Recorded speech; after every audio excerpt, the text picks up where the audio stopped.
Talking to some of the best names in contemporary Christian music. This is the Hope FM Artist Interview. To this week's episode of the Artist Interview, a podcast from Hope FM. We are, of course, over in the States again, but I got to say, this is a band that I personally really love. They've got some great music, and I'm so looking forward to introducing Josh Havens to you to talk about their journey. So, of course, the band is The Afters. Hey, Josh, how you doing? Hey, Gordon, thanks for having me on, man. I would quite like to know, with regards to your Christian walk, obviously you've talked about the fact you're really plugged into church now. When did you become a Christian? Were you brought up in the church from a young age and it just slowly crept in on you? Or did you have one of those moments where you went, no, this is it, I've got it now? No, I grew up in a Christian home. My parents actually got saved the day I was born. I was born in a small little town in Wisconsin. And my parents lived on a little farm there. My mom's from the Netherlands and my dad was from Wisconsin. So they ended up moving to a farm there. And the local pastor came out and shared the gospel with them when my mom went into labor. He went out and was praying for them. He heard that a baby was being born, so he came out and prayed for him. And the first night he came out, my mom gave her life to Jesus. And then it was actually false labor, and I was born 2 weeks later. He came out again, and that was when my dad gave his life to Jesus. And then they were just on fire for Jesus. Wow. And so I grew up in the church, and my parents ended up coming to Texas to go to Bible school. And that's how I ended up in Texas. But it was when I was in college that I think I really started asking a lot of questions about why I believe what I believe, and really got into apologetics. I had a couple professors who were really challenging, a religion professor who was not a Christian. And that was actually a very valuable experience because it made me want to defend my faith and understand why I believe what I believe. Not just because my family believed it, but because I really believed it and knew it to be true. So that was a pivotal time in my life. Great. So when music was coming out, it was quite natural for you to sing about the stuff of God. I always felt like we get such a short time in this world, and God gives us gifts, right? We all have gifts that he gave us to use, and whatever we do, we can do it to the glory of God. So when I worked in a coffee shop, I thought I can make lattes, and I felt like a missionary there, to be honest. People would come in and we'd have conversations. And even though I was just working at a coffee shop, I would get close enough to people that I would be able to talk about faith. And I think that no matter what we did, if I was a dentist, I'd be a Christian dentist, that my faith would shine through in my work in some way, and because we do music, our faith is so much a part of who we are that it comes out in our songs. One thing in our family, because we all grew up in a Christian home. I have an older brother and sister who went through a season after their high school years where my brother got into drugs. For about 10 years, he was on meth. My sister left the faith. She wanted to be Indiana Jones, so she went off to become an archaeologist and ended up moving to Israel. And over the course of that, left her Christian faith. And I remember anytime we would get together, she would just debate why the Bible wasn't true, why it was just stories and legends, and why we were all foolish for believing it. And God did some amazing things in our family. I really learned a lot about. My parents would say, you can never give up praying for the people that you love, because God is faithful, and we believe He's going to bring them back.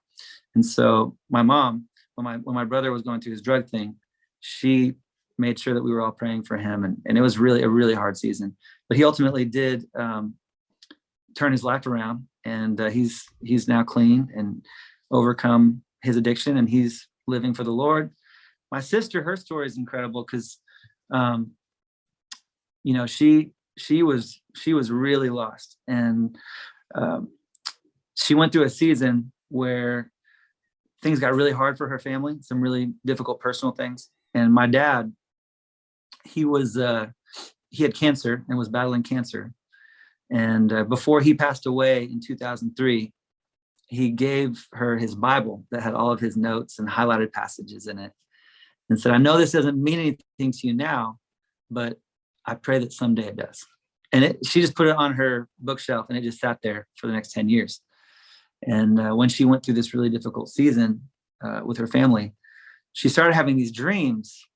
And she said that someone who looked like Jesus showed up in her dream and was saying, follow me.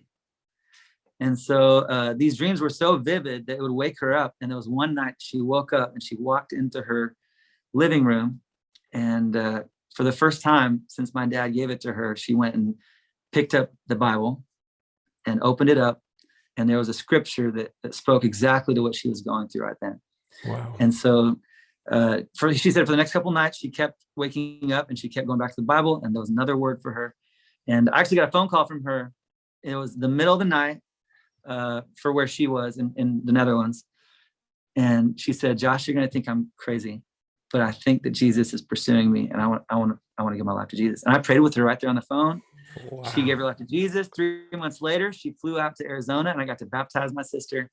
And she's since been just on fire for Jesus. And she's married to an Israeli. And so they actually moved to Israel last September, and they started a ministry to reach out to people in the science community and the archaeology community. And he also gave his life to Jesus. He's Jewish, a Sabra Jew, actually born there in Israel. And he gave his life to Jesus as well. And so it's cool to see how God can do it. But the part of that story that I love so much is that, like, my dad was faithful in doing what he knew he had to do, even though he never got to see the fruit of it, right? He gave in faith, gave his Bible to my sister, and he never got to see what happened, but God was faithful in all that, and even all those years later. So never give up on your kids, never give up on, people who you know who are lost. Just keep praying for them, and don't be afraid to step out in faith and do things like give them scripture or, give them encouragement. I'm thinking about the Bible for a second, but what's your favorite Bible story and why? Oh, that's a good question. I like that. I've always really liked in Matthew 5:13, where we're called to be the light of the world. That was a kind of a life verse for me, because I think about carrying the light of Jesus. And if you share that in the darkest places, like if you have a completely darked out room and you have one candle, and we do this like Christmas Eve at my church, and you've probably done this before at church, but you spread the light, and before you know it, the whole room is lit up. And I just love how that verse shows that we can change the world by sharing the light of Jesus. We can brighten up even the darkest places of our planet by sharing the light and the love of Jesus. Yeah. So for me, Matthew 5:13 has always been a real big life verse. Not everything can always go right though when you're on tour, I suppose. Are there some stories of where maybe funny things have happened, but gone a bit wrong, but then God's put them right? Oh yeah, we've had bus breakdowns, and there's a lot of things can go wrong on tour too.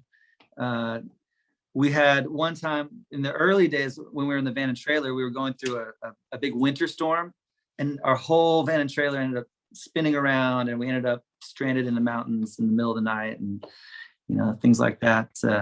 But touring is an adventure. But I always remind my guys this, even on the worst day of touring, when you have a blowout and you're stuck on the side of the road, or you're missing flights, or whatever it is, we're still living somebody's dream. Right? Somebody else would be happy to step in your shoes. So even on the worst days, I feel so just blessed and lucky to do it. But it's definitely an adventure out there. Well, sounds like you're living it well. So there was one night we got pulled over by the police. I think there was a tail light that was out on our bus trailer. And so the officer, I'm sure he thought, oh, it's a band. So he actually called the search docs, and he said, "Do you mind if we search the bus?" And he didn't know that we were a Christian band, and he just thought, "Oh, a bunch of band guys. I'm probably going to find some stuff on this bus." So he ended up coming on the bus, and they had the dogs, search and sniff, and obviously everything was clear. And then later on at the show the next day, we're loading in, and that police officer was assigned to our stage. Oh, yeah. How cool is that? So we got to, hey, you pulled us over yesterday and with the dogs. He said, I was sure we were going to find drugs or something. You're a rock band. And I said, no, we're going to be singing about Jesus today. Oh, well, it's great. And you got to hear it as well. So yeah, that's hear it. So nice. I like that. Yeah, God turning it full circle for you. I remember, so my most embarrassing moment was at a show that we had in Kansas, and it was actually hosted on the premises of a zoo. And so as we're setting up, we're hearing like lions roaring and, elephants in the background. And so they had this amphitheater at the zoo, and that's where we're playing. I heard that they actually had to sedate some of the animals so they didn't get stressed during the concert, with the loud music. But in the middle of the show, I went off into the crowd, and, I'm high-fiving people and singing out in the crowd and having a moment with the people. And then I go back to the stage, and as I step up onto the speakers to get back on stage, my pants rip down the front, from the zipper all the way down to my knee. That isn't all the way. good. And we're halfway through, and the next